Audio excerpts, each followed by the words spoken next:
24ஆம் அதிகாரம். வாரத்தின் முதலாம் நாள் அதிகாலையிலே தாங்கள் ஆயத்தம் பண்ணின கந்த வர்க்கங்களை அவர்கள் எடுத்துக்கொண்டு வேறு சில ஸ்திரீகளோடும் கூட கல்லறையினிடத்தில் வந்தார்கள். 2 கல்லறையை அடைத்திருந்த கல் புரட்டி தள்ளப்பட்டிருக்கிறதைக் கண்டு உள்ளே பிரவேசித்து கர்த்தராகிய இயேசுவின் சரீரத்தை காணாமல் அதை குறித்து மிகுந்த கலக்கமடைந்திருக்கையில் பிரகாசமுள்ள வஸ்திரம் தரித்த 2 பேர் அவர்கள் அருகே நின்றார்கள். அந்த ஸ்திரீகள் பயப்பட்டு தலை கவிழ்ந்து தரையை நோக்கி நிற்கையில் அந்த 2 பேரும் அவர்களை நோக்கி, உயிரோடு இருக்கிறவரை நீங்கள் மரித்தோர் இடத்தில் தேடுகிறதென்ன? அவர் இங்கே இல்லை, அவர் உயிர்த்தெழுந்தார். 7 மனுஷகுமாரன் பாவிகளான மனுஷர் கைகளில் ஒப்புக் கொடுக்கப்படவும் சிலுவையில் அறையப்படவும் 3ஆம் நாளில் எழுந்திருக்கவும் வேண்டும் என்பதாக அவர் கலிலேயாவிலிருந்த காலத்தில் உங்களுக்கு சொன்னதை நினைவு கூறுங்கள் என்றார்கள். 8 அப்பொழுது அவர்கள் அவருடைய வார்த்தைகளை நினைவு கூர்ந்து கல்லறையை விட்டு திரும்பி போய் இந்த சங்கதிகள் எல்லாவற்றையும் 11 மற்றெல்லாருக்கும் அறிவித்தார்கள். இவைகளை அப்போஸ்தலருக்குச் சொன்னவர்கள் மகதலேனா மரியாளும் யோவன்னாளும் யாக்கோபின் தாயாகிய மரியாளும் இவர்களுடனே கூட இருந்த மற்ற ஸ்திரீகளுமே என்று. இவர்களுடைய வார்த்தைகள் அவர்களுக்கு வீண் பேச்சாக தோன்றினதனால் அவர்கள் இவர்களை நம்பவில்லை. பேதுருவோ எழுந்திருந்து கல்லறையின் இடத்திற்கு ஓடி அதற்குள்ளே குனிந்து பார்க்கையில் சீலைகளை தனிப்பட வைத்திருக்க கண்டு சம்பவித்ததை குறித்து தன்னில் ஆச்சரியப்பட்டு கொண்டு போனான். அன்றைய தினமே அவர்களில் 2 பேர் எருசலேமுக்கு 7 அல்லது 8 மைல் தூரமான எம்மாவு என்னும் கிராமத்துக்கு போனார்கள். போகையில் இந்த வர்த்தமானங்கள் யாவையும் குறித்து அவர்கள் ஒருவரோடொருவர் பேசிக் கொண்டார்கள். இப்படி அவர்கள் பேசி சம்பாஷித்துக் கொண்டிருக்கையில் இயேசு தாமே சேர்ந்து அவர்களுடனே கூட நடந்து போனார். ஆனாலும் அவரை அறியாதபடிக்கு அவர்களுடைய கண்கள் மறைக்கப்பட்டிருந்தது. 7 அப்பொழுது அவர் அவர்களை நோக்கி, நீங்கள் துக்க முகமுள்ளவர்களாய் வழிநடந்து ஒருவருக்கொருவர் சொல்லிக் கொள்ளுகிற காரியங்கள் என்னவென்று கேட்டார். 8 அவர்களில் ஒருவனாகிய கிளையோப்பா என்பவன் பிரதியுத்தரமாக, இந்நாட்களில் எருசலேமிலே நடந்தவைகளை அறியாதபடிக்கு நீர் அந்நியராயிருக்கிறீரோ என்றான். அவர், எவைகள் என்றார்.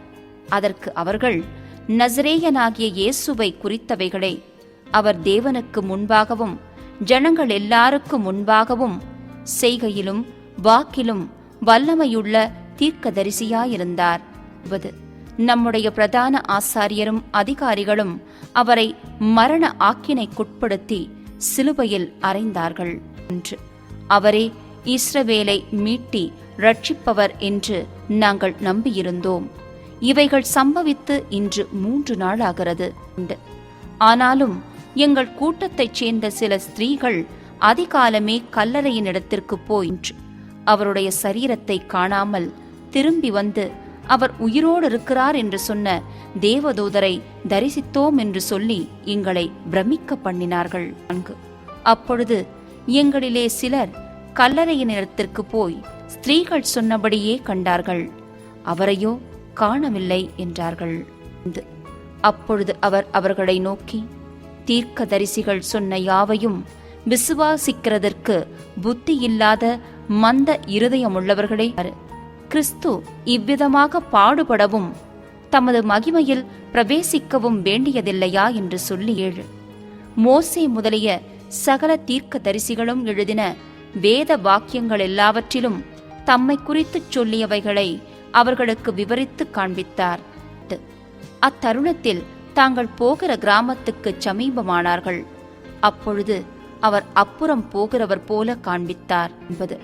அவர்கள் அவரை நோக்கி, நீர் எங்களுடனே தங்கியிரும், சாயங்காலமாயிற்று, பொழுதும் போயிற்று என்று அவரை வருந்தி கேட்டுக்கொண்டார்கள். அப்பொழுது அவர் அவர்களுடனே தங்கும்படி உள்ளே போனார். அவர்களோடே அவர் பந்தியிருக்கையில் அவர் அப்பத்தை எடுத்து ஆசீர்வதித்து அதை பிட்டு அவர்களுக்கு கொடுத்தார். அப்பொழுது அவர்களுடைய கண்கள் திறக்கப்பட்டு அவரை அறிந்தார்கள். உடனே அவர் அவர்களுக்கு மறைந்து போனார். அப்பொழுது அவர்கள் ஒருவரையொருவர் நோக்கி, வழியிலே அவர் நம்முடனே பேசி வேத வாக்கியங்களை நமக்கு விளக்கம் காட்டின பொழுது நம்முடைய இருதயம் நமக்குள்ளே கொழுந்துவிட்டு எரியவில்லையா என்று சொல்லிக்கொண்டு அந்நேரமே எழுந்திருந்து எருசலேமுக்கு திரும்பி போய் 11 அவர்களோடு இருந்தவர்களும் கூடியிருக்க கண்டு, கர்த்தர் மெய்யாகவே உயிர்த்தெழுந்து சீமோனுக்கு தரிசனமானார் என்று அவர்கள் சொல்ல கேட்டது. வழியில் நடந்தவைகளையும் அவர் அப்பத்தை பிட்கையில் தாங்கள் அவரை அறிந்து கொண்டதையும் விவரித்துச் சொன்னார்கள். இவைகளை குறித்து அவர்கள் பேசிக் கொண்டிருக்கையில் இயேசு தாமே அவர்கள் நடுவிலே நின்று, உங்களுக்கு சமாதானம் என்றார். அவர்கள் கலங்கி பயந்து ஒரு ஆவியை காண்கிறதாக நினைத்தார்கள். அவர் அவர்களை நோக்கி, நீங்கள் ஏன் கலங்குகிறீர்கள்? உங்கள் இருதயங்களில் சந்தேகங்கள் எழும்புகிறதென்ன? நான் தான் என்று அறியும்படி என் கைகளையும் என் கால்களையும் பாருங்கள், என்னை தொட்டு பாருங்கள். நீங்கள் காண்கிறபடி எனக்கு மாம்சமும் எலும்புகளும் உண்டாயிருக்கிறது போல ஒரு ஆவிக்கு இராதே என்று சொல்லி தம்முடைய கைகளையும் கால்களையும் அவர்களுக்கு காண்பித்தார். ஆனாலும் சந்தோஷத்தினால் அவர்கள் இன்னும் விசுவாசியாமல் ஆச்சரியப்படுகையில், புசிக்கிறதற்கு ஏதாகிலும் இங்கே உண்டா என்று அவர்களிடத்தில் கேட்டார். 2 அப்பொழுது பொரித்த மீன் கண்டத்தையும் தேன் கூட்டு துணிக்கையையும் அவருக்கு கொடுத்தார்கள். அவைகளை அவர் வாங்கி அவர்களுக்கு முன்பாக புசித்து 4 அவர்களை நோக்கி, மோசேயின் நியாய பிரமாணத்திலும் தீர்க்க தரிசிகளின் ஆகமங்களிலும் சங்கீதங்களிலும் என்னை குறித்து எழுதியிருக்கிறவைகளெல்லாம் நிறைவேற வேண்டியதென்று நான் உங்களோடு இருந்தபோது உங்களுக்கு சொல்லிக் கொண்டு வந்த விசேஷங்கள் இவைகளே என்றார். அப்பொழுது வேத வாக்கியங்களை அறிந்து கொள்ளும்படி அவர்களுடைய மனதை அவர் திறந்து அவர்களை நோக்கி, எழுதியிருக்கிறபடி கிறிஸ்து பாடுபடவும் 3ஆம் நாளில் மரித்தோரிலிருந்து எழுந்திருக்கவும் வேண்டியதாயிருந்தது. 7 அன்றியும் மனம் திரும்புதலும் பாவ மன்னிப்பும் எருசலேம் தொடங்கி சகல தேசத்தாருக்கும் அவருடைய நாமத்தினாலே பிரசங்கிக்கப்படவும் வேண்டியது. 8 நீங்கள் இவைகளுக்கு சாட்சிகளாயிருக்கிறீர்கள். 9 என் பிதா வாக்குத்தத்தம் பண்ணினதை இதோ நான் உங்களுக்கு அனுப்புகிறேன். நீங்களோ உன்னதத்திலிருந்து வரும் பலனால் தரிப்பிக்கப்படும் வரைக்கும் எருசலேம் நகரத்தில் இருங்கள் என்றார். பின்பு அவர் பெத்தானியா வரைக்கும் அவர்களை அழைத்து கொண்டு போய் தம்முடைய கைகளை உயர்த்தி அவர்களை ஆசீர்வதித்தார். அவர்களை ஆசீர்வதிக்கையில் அவர்களை விட்டு பிரிந்து பரலோகத்துக்கு எடுத்துக்கொள்ளப்பட்டார். அவர்கள் அவரை பணிந்து கொண்டு மிகுந்த சந்தோஷத்தோடே எருசலேமுக்கு திரும்பி வந்து நாடோறும் தேவாலயத்திலே தேவனை புகழ்ந்து துதித்துக் கொண்டிருந்தார்கள். ஆமென். யோவான் 1ஆம் அதிகாரம். ஆதியிலே வார்த்தை இருந்தது, அந்த வார்த்தை தேவனிடத்தில் இருந்தது, அந்த வார்த்தை தேவனாயிருந்தது. அவர் ஆதியிலே தேவனோடு இருந்தார். சகலமும் அவர் மூலமாய் உண்டாயிற்று. உண்டானதொன்றும் அவராலே அல்லாமல் உண்டாகவில்லை. அவருக்குள் ஜீவன் இருந்தது. அந்த ஜீவன் மனுஷருக்கு ஒளியாயிருந்தது. அந்த ஒளி இருளிலே பிரகாசிக்கிறது. இருளானது அதை பற்றி கொள்ளவில்லை. தேவனால் அனுப்பப்பட்ட ஒரு மனுஷன் இருந்தான். அவன் பேர் யோவான். அவன் தன்னால் எல்லாரும் விசுவாசிக்கும்படி அந்த ஒளியை குறித்து சாட்சி கொடுக்க சாட்சியாக வந்தான். அவன் அந்த ஒளி அல்ல, அந்த ஒளியை குறித்து சாட்சி கொடுக்க வந்தவனாயிருந்தான். உலகத்திலே வந்து எந்த மனுஷனையும் பிரகாசிப்பிக்கிற ஒளியே அந்த மெய்யான ஒளி. அவர் உலகத்தில் இருந்தார். உலகம் அவர் மூலமாய் உண்டாயிற்று. உலகமோ அவரை அறியவில்லை. அவர் தமக்கு சொந்தமானதிலே வந்தார். அவருக்கு சொந்தமானவர்களோ அவரை ஏற்றுக்கொள்ளவில்லை. அவருடைய நாமத்தின் மேல் விசுவாசமுள்ளவர்களாய் அவரை ஏற்றுக்கொண்டவர்கள் எத்தனை பேர்களோ அத்தனை பேர்களும் தேவனுடைய பிள்ளைகளாகும்படி அவர்களுக்கு அதிகாரம் கொடுத்தார். அவர்கள் இரத்தத்தினாலாவது மாம்ச சித்தத்தினாலாவது புருஷனுடைய சித்தத்தினாலாவது பிறவாமல் தேவனாலே பிறந்தவர்கள். அந்த வார்த்தை மாம்சமாகி கிருபையினாலும் சத்தியத்தினாலும் நிறைந்தவராய் நமக்குள்ளே வாசம் பண்ணினார். அவருடைய மகிமையை கண்டோம். அது பிதாவுக்கு ஒரே பேரானவருடைய மகிமைக்கு ஏற்ற மகிமையாகவே இருந்தது. யோவான் அவரை குறித்து சாட்சி கொடுத்து, எனக்கு பின் வருகிறவர் எனக்கு முன்னிருந்தவர், ஆகையால் அவர் என்னிலும் மேன்மையுள்ளவர் என்று நான் சொல்லியிருந்தேனே, அவர் இவர்தான் என்று சத்தமிட்டு கூறினான். அவருடைய பரிபூரணத்தினால் நாம் எல்லாரும் கிருபையின் மேல் கிருபை பெற்றோம். எப்படியெனில் நியாயப்பிரமாணம் மோசேயின் மூலமாய் கொடுக்கப்பட்டது, கிருபையும் சத்தியமும் இயேசு கிறிஸ்துவின் மூலமாய் உண்டாயின. தேவனை ஒருவனும் ஒரு காலும் கண்டதில்லை. பிதாவின் மடியில் இருக்கிற ஒரே பேரான குமாரனே அவரை வெளிப்படுத்தினார். எருசலேமிலிருந்து யூதர்கள் ஆசாரியரையும் லேவியரையும் யோவானிடத்தில் அனுப்பி, நீர் யார் என்று கேட்டபொழுது அவன் மறுதலியாமல் அறிக்கையிட்டதுமன்றி நான் கிறிஸ்து அல்ல என்றும் அறிக்கையிட்டான். அப்பொழுது அவர்கள், பின்ன யார், நீர் எலியாவா என்று கேட்டார்கள். அதற்கு நான் அவன் அல்ல என்றான். நீர் தீர்க்கதரிசியானவரா என்று கேட்டார்கள். அதற்கும் அல்ல என்றான். அவர்கள் பின்னும் அவனை நோக்கி, நீர் யார், எங்களை அனுப்பினவர்களுக்கு நாங்கள் உத்தரவு சொல்லும்படிக்கு உம்மை குறித்து என்ன சொல்லுகிறீர் என்று கேட்டார்கள். அதற்கு அவன், கர்த்தருக்கு வழியை செவ்வை பண்ணுங்கள் என்று ஏசாயா தீர்க்கதரிசி சொன்னபடியே நான் வனாந்தரத்திலே கூப்பிடுகிறவனுடைய சத்தமாயிருக்கிறேன் என்றான். அனுப்பப்பட்டவர்கள் பரிசேயராயிருந்தார்கள். அவர்கள் அவனை நோக்கி, நீர் கிறிஸ்துவும் அல்ல, எலியாவும் அல்ல, தீர்க்கதரிசியானவரும் அல்லவென்றால் ஏன் ஞானஸ்நானம் கொடுக்கிறீர் என்று கேட்டார்கள். யோவான் அவர்களுக்கு பிரதியுத்தரமாக, நான் ஜலத்தினாலே ஞானஸ்நானம் கொடுக்கிறேன். நீங்கள் அறியாதிருக்கிற ஒருவர் உங்கள் நடுவிலே நிற்கிறார். அவர் எனக்கு பின்வந்தும் என்னிலும் மேன்மையுள்ளவர். அவருடைய பாதரட்சையின் வாரை அவிழ்ப்பதற்கும் நான் பாத்திரன் அல்ல என்றான். இவைகள் யோர்தானுக்கு அக்கறையில் யோவான் ஞானஸ்நானம் கொடுத்த பெத்தாபாராவிலே நடந்தன. மறுநாளிலே யோவான் இயேசுவை தன்னிடத்தில் வர கண்டு, இதோ உலகத்தின் பாவத்தை சுமந்து தீர்க்கிற தேவ ஆட்டுக்குட்டி, எனக்கு பின் ஒருவர் வருகிறார், அவர் எனக்கு முன்னிருந்தபடியால் என்னிலும் மேன்மையுள்ளவர் என்று நான் சொன்னேனே, அவர் இவர்தான். நானும் இவரை அறியாதிருந்தேன். இவர் இஸ்ரவேலுக்கு வெளிப்படும் பொருட்டாக நான் ஜலத்தினாலே ஞானஸ்நானம் கொடுக்க வந்தேன் என்றான். பின்னும் யோவான் சாட்சியாக சொன்னது, ஆவியானவர் புறாவை போல வானத்திலிருந்திறங்கி இவர் மேல் தங்கினதை கண்டேன். நானும் இவரை அறியாதிருந்தேன். ஆனாலும் ஜலத்தினால் ஞானஸ்நானம் கொடுக்கும்படி என்னை அனுப்பினவர், ஆவியானவர் இறங்கி யார் மேல் தங்குவதை நீ காண்பாயோ அவரே பரிசுத்த ஆவியினால் ஞானஸ்நானம் கொடுக்கிறவர் என்று எனக்கு சொல்லியிருந்தார். அந்தபடியே நான் கண்டு இவரே தேவனுடைய குமாரன் என்று சாட்சி கொடுத்து வருகிறேன் என்றான். மறுநாளிலே யோவானும் அவனுடைய சீஷரில் 2 பேரும் நிற்கும்போது இயேசு நடந்து போகிறதை அவன் கண்டு, இதோ தேவ ஆட்டுக்குட்டி என்றான். அவன் அப்படி சொன்னதை அவ்விரண்டு சீஷரும் கேட்டு இயேசுவுக்கு பின் சென்றார்கள். இயேசு திரும்பி அவர்கள் பின் செல்லுகிறதை கண்டு, என்ன தேடுகிறீர்கள் என்றார். அதற்கு அவர்கள், ரபி, நீர் எங்கே தங்கியிருக்கிறீர் என்று கேட்டார்கள். ரபி என்பதற்கு போதகரே என்று அர்த்தமாம். அவர், வந்து பாருங்கள் என்றார். அவர்கள் வந்து அவர் தங்கியிருந்த இடத்தை கண்டு அன்றைய தினம் அவரிடத்தில் தங்கினார்கள். அப்பொழுது ஏறக்குறைய 10 மணி வேளையாயிருந்தது. யோவான் சொன்னதை கேட்டு அவருக்கு பின் சென்ற 2 பேரில் ஒருவன் சீமோன் பேதுருவின் சகோதரனாகிய அந்திரேயா என்பவன். அவன் முதலாவது தன் சகோதரனாகிய சீமோனை கண்டு, மேசியாவை கண்டோம் என்று சொன்னான். மேசியா என்பதற்கு கிறிஸ்து என்று அர்த்தமாம். பின்பு அவனை இயேசுவினிடத்தில் கூட்டி கொண்டு வந்தான். இயேசு அவனை பார்த்து, நீ யோனாவின் மகனாகிய சீமோன், நீ கேபா என்னப்படுவாய் என்றார். கேபா என்பதற்கு பேதுரு என்று அர்த்தமாம். மறுநாளிலே இயேசு கலிலேயாவுக்கு போக மனதாயிருந்து பிலிப்புவை கண்டு, நீ எனக்கு பின் சென்று வா என்றார்.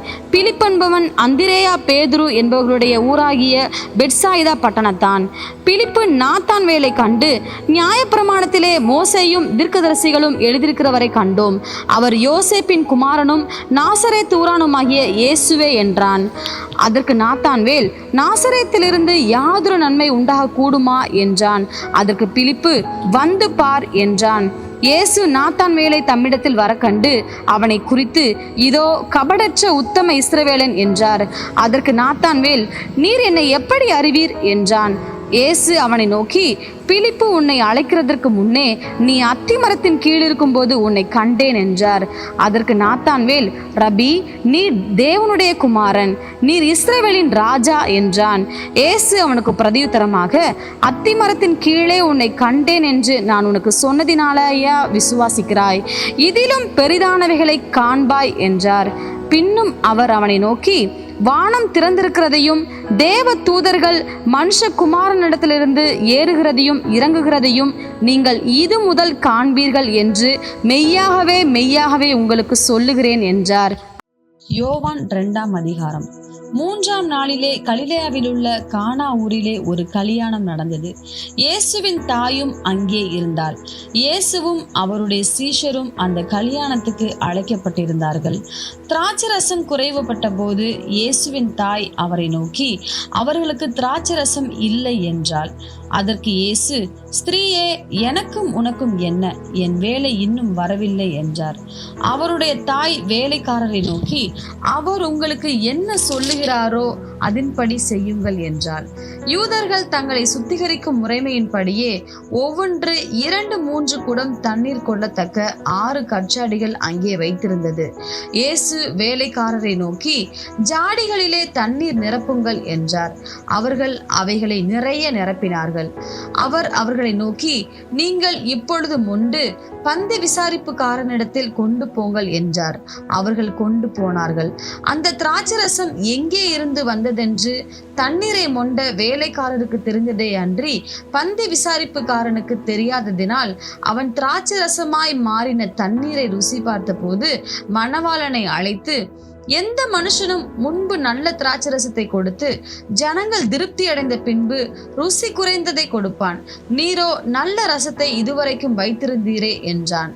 இவ்விதமாக இயேசு இந்த முதலாம் அற்புதத்தை கலிலேயாவில் உள்ள கானா ஊரிலே செய்து தம்முடைய மகிமையை வெளிப்படுத்தினார். அவருடைய சீஷர்கள் அவரிடத்தில் விசுவாசம் வைத்தார்கள். அதன் பின்பு அவரும் அவருடைய தாயாரும் அவருடைய சகோதரரும் அவருடைய சீஷரும் கப்பர்நகூமுக்கு போய் அங்கே சில நாள் தங்கினார்கள். பின்பு யூதருடைய பஸ்கா பண்டிகை சமீபமாய் இருந்தது. அப்பொழுது இயேசு எருசலேமுக்கு போய் தேவாலயத்திலே ஆடுகள், மாடுகள், புறாக்களாகிய இவைகளை விற்கிறவர்களையும் காசுக்காரர் உட்கார்ந்திருக்கிறதையும் கண்டு கயிற்றினால் ஒரு சவுக்கை உண்டு பண்ணி அவர்கள் யாவரையும் ஆடு மாடுகளையும் தேவாலயத்துக்கு புறம்பே துரத்திவிட்டு காசுக்காரருடைய காசுகளை கொட்டி பலகைகளை கவிழ்த்து போட்டு புறா விற்கிறவர்களை நோக்கி, இவைகளை இவ்விடத்திலிருந்து எடுத்துக்கொண்டு போங்கள், என் பிதாவின் வீட்டை வியாபார வீடாக்காதீர்கள் என்றார். அப்பொழுது உம்முடைய வீட்டை குறித்து உண்டான பக்தி வைராக்கியம் என்னை பட்சித்தது என்று எழுதியிருக்கிறதை அவருடைய சீஷர்கள் நினைவு கூர்ந்தார்கள். அப்பொழுது யூதர்கள் அவரை நோக்கி, நீர் இவைகளை செய்கிறீரே, இதற்கு என்ன அடையாளத்தை எங்களுக்கு காண்பிக்கிறீர் என்று கேட்டார்கள். இயேசு அவர்களுக்கு பிரதியுத்தரமாக, இந்த ஆலயத்தை இடித்து போடுங்கள், 3 நாளைக்குள்ளே இதை எழுப்புவேன் என்றார். அப்பொழுது யூதர்கள், இந்த ஆலயத்தை கட்ட 46 வருஷம் சென்றதே, நீர் இதை 3 நாளைக்குள்ளே எழுப்புவீரோ என்றார்கள். அவரோ தம்முடைய சரீரமாகிய ஆலயத்தை குறித்து பேசினார். அவர் இப்படி சொன்னதை அவர் மரித்தோரிலிருந்து எழுந்த பின்பு அவருடைய சீஷர்கள் நினைவு கூர்ந்து வேத வாக்கியத்தையும் இயேசு சொன்ன வசனத்தையும் விசுவாசித்தார்கள். பஸ்கா பண்டிகையிலே அவர் எருசலேமில் இருக்கையில் அவர் செய்த அற்புதங்களை அநேகர் கண்டு அவருடைய நாமத்தில் விசுவாசம் வைத்தார்கள். அப்படி இருந்தும் இயேசு எல்லாரையும் அறிந்திருந்தபடியால் அவர்களை நம்பி இணங்கவில்லை. மனுஷர் உள்ளத்தில் இருப்பதை அவர் அறிந்திருந்தபடியால் மனுஷரை குறித்து ஒருவரும் அவருக்கு சாட்சி கொடுக்க வேண்டியதாய் இருக்கவில்லை. யோவான் 3ஆம் அதிகாரம். யூதருக்குள்ளே அதிகாரியான நிக்கோதேமு எனப்பட்ட பரிசேயன் ஒருவன் இருந்தான். அவன் ராக்காலத்திலே இயேசுவினிடத்தில் வந்து, ரபி, நீர் தேவனிடத்தில் இருந்து வந்த போதகர் என்று அறிந்திருக்கிறோம். ஏனெனில் ஒருவனும் தன்னுடனே தேவன் இராவிட்டால் நீர் செய்கிற இப்படிப்பட்ட அற்புதங்களை செய்ய மாட்டான் என்றான். இயேசு அவர்களுக்கு பிரதியுத்தரமாக, ஒருவன் மறுபடியும் பிறவாவிட்டால் தேவனுடைய ராஜ்யத்தை காண மாட்டான் என்று மெய்யாகவே மெய்யாகவே உனக்கு சொல்லுகிறேன் என்றார். அதற்கு நிக்கோதேமு நிக்கோதேமு, ஒரு மனுஷன் முதிர் வயதாய் இருக்கையில் எப்படி பிறப்பான்? அவன் தன் தாயின் கர்ப்பத்தில் 2ஆம் தரம் பிரவேசித்து பிறக்க கூடுமோ என்றான். இயேசு பிரதியுத்தரமாக, ஒருவன் ஜலத்தினாலும் ஆவியினாலும் பிறவாவிட்டால் தேவனுடைய ராஜ்யத்தில் பிரவேசிக்க மாட்டான் என்று மெய்யாகவே மெய்யாகவே உனக்கு சொல்லுகிறேன். மாம்சத்தினால் பிறப்பது மாம்சமாயிருக்கும், ஆவியினால் பிறப்பது ஆவியாயிருக்கும். நீங்கள் மறுபடியும் பிறக்க வேண்டும் என்று நான் உனக்கு சொன்னதை குறித்து அதிசயப்பட வேண்டாம். காற்றானது தனக்கு இஷ்டமான இடத்திலே வீசுகிறது, அதன் சத்தத்தை கேட்கிறாய், ஆகிலும் அது இன்ன இடத்திலிருந்து வருகிறதென்றும் இன்ன இடத்துக்கு போகிறதென்றும் உனக்கு தெரியாது.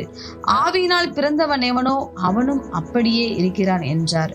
அதுக்கு நிக்கோதேமு, இவைகள் எப்படி ஆகும் என்றான். இயேசு அவனை நோக்கி, நீ இஸ்ரவேலில் போதகனாயிருந்தும் இவைகளை அறியாமல் இருக்கிறாயா? மெய்யாகவே மெய்யாகவே நான் உனக்கு சொல்லுகிறேன், நாங்கள் அறிந்திருக்கிறதை சொல்லி நாங்கள் கண்டதை குறித்து சாட்சி கொடுக்கிறோம், நீங்களோ எங்கள் சாட்சியை ஏற்றுக்கொள்கிறதில்லை. பூமிக்கு அடுத்த காரியங்களை நான் உங்களுக்கு சொல்லியும் நீங்கள் விசுவாசிக்கவில்லையே.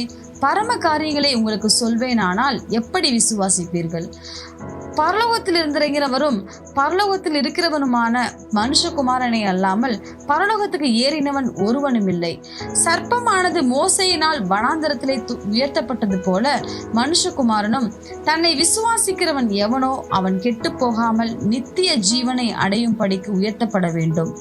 தேவன் தம்முடைய ஒரே பேரான குமாரனை விசுவாசிக்கிறவன் எவனோ அவன் கெட்டு போகாமல் நித்திய ஜீவனை அடையும் படிக்கு அவரை தந்துருளி இவ்வளவாய் உலகத்தில் அன்பு கூர்ந்தார். உலகத்தை ஆக்கினைக்குள்ளாக தீர்க்கும்படி தேவன் தம்முடைய குமாரனை உலகத்தில் அனுப்பாமல் அவராலே உலகம் ரட்சிக்கப்படுவதற்காகவே அவரை அனுப்பினார். அவரை விசுவாசிக்கிறவன் ஆக்கினைக்குள்ளாக தீர்க்கப்படான். விசுவாசியாதவனோ தேவனுடைய ஒரே பேரான குமாரனுடைய நாமத்தில் விசுவாசம் உள்ளவனாய் இராதபடியினால் அவன் ஆக்கினை தீர்ப்புக்கு உட்பட்டாயிற்று. ஒளியானது உலகத்திலே வந்திருந்தும் மனுஷருடைய கிரியைகள் பொல்லாதவைகளாய் இருக்கிறபடியினால் அவர்கள் ஒளியை பார்க்கிலும் இருளை விரும்புகிறதே அந்த ஆக்கினை தீர்ப்புக்கு காரணமாயிருக்கிறது. பொல்லாங்கு செய்கிற எவனும் ஒளியை பகைக்கிறான், தன் கிரியைகள் கண்டிக்கப்படாதபடிக்கு ஒளியினிடத்தில் வராதிருக்கிறான். சத்தியத்தின்படி செய்கிறவனோ தன் கிரியைகள் தேவனுக்குள்ளாய் செய்யப்படுகிறதென்று வெளியாகும் படிக்கு ஒளியினிடத்தில் வருகிறான் என்றார். இவைகளுக்கு பின்பு இயேசுவும் அவருடைய சீஷரும் யூதேயா தேசத்திற்கு வந்தார்கள். அங்கே அவர் அவர்களோட சஞ்சரித்து ஞான ஸ்நானம் கொடுத்து வந்தார். சாலிம் ஊருக்கு சமீபமான அயனோன் என்னும் இடத்திலே தண்ணீர் மிகுதியாய் இருந்தபடியினால் யோவானும் அங்கே ஞான ஸ்நானம் கொடுத்து வந்தான். ஜனங்கள் அவனிடத்தில் வந்து ஞான ஸ்நானம் பெற்றார்கள். அக்காலத்தில் யோவான் காவலில் வைக்கப்பட்டிருக்கவில்லை. அப்பொழுது யோவானுடைய சீஷரில் சிலருக்கும் யூதருக்கும் சுத்திகரிப்பை குறித்து வாக்குவாதம் உண்டாயிற்று. அவர்கள் யோவானிடத்தில் வந்து, ரபி, உம்முடனே கூட யோர்தானுக்கு அக்கறையில் ஒருவர் இருந்தாரே, அவரை குறித்து நீரும் சாட்சி கொடுத்தீரே, இதோ அவர் ஞானஸ்நானம் கொடுக்கிறார், எல்லாரும் அவரிடத்தில் போகிறார்கள் என்றார்கள். யோவான் பிரதியுத்தரமாக, பரலோகத்திலிருந்து ஒருவனுக்கு கொடுக்கப்பட்டால் ஒழிய அவன் ஒன்றையும் பெற்றுக்கொள்ள மாட்டான். நான் கிறிஸ்துவல்ல, அவருக்கு முன்னாக அனுப்பப்பட்டவன் என்று நான் சொன்னதற்கு நீங்களே சாட்சிகள். மணவாட்டியை உடையவனே மணவாளன். மணவாளனுடைய தோழனோ அருகே நின்று அவருடைய சொல்லை கேட்கிறவனாய் மணவாளனுடைய சத்தத்தை குறித்து மிகவும் சந்தோஷப்படுகிறான். இந்த சந்தோஷம் இப்பொழுது எனக்கு சம்பூரணமாயிற்று. அவர் பெருகவும் நான் சிறுகவும் வேண்டும். உன்னதத்திலிருந்து வருகிறவர் எல்லாரிலும் மேலானவர். பூமியிலிருந்து உண்டானவன் பூமியின் தன்மை உள்ளவனாயிருந்து பூமிக்கு அடுத்தவை பேசுகிறான். பரலோகத்திலிருந்து வருகிறவர் எல்லாரிலும் மேலானவர். தாம் கண்டதையும் கேட்டதையும் சாட்சியாக சொல்லுகிறார். அவருடைய சாட்சியை ஒருவனும் ஏற்றுக்கொள்கிறதில்லை. அவருடைய சாட்சியை ஏற்றுக்கொள்கிறவன் தேவன் சத்தியம் உள்ளவர் என்று முத்திரை போட்டு நிச்சயப்படுத்துகிறான். தேவனால் அனுப்பப்பட்டவர் தேவனுடைய வார்த்தைகளை பேசுகிறார். தேவன் அவருக்கு தமது ஆவியை அளவில்லாமல் கொடுத்திருக்கிறார். பிதாவானவர் குமாரனில் அன்பாயிருந்து எல்லாவற்றையும் அவர் கையில் ஒப்பு கொடுத்திருக்கிறார். குமாரனிடத்தில் விசுவாசமாய் இருக்கிறவன் நித்திய ஜீவனை உடையவனாயிருக்கிறான். குமாரனை விசுவாசியாதவனோ ஜீவனை காண்பதில்லை. தேவனுடைய கோபம் அவன் மேல் நிலை நிற்கும் என்றான்.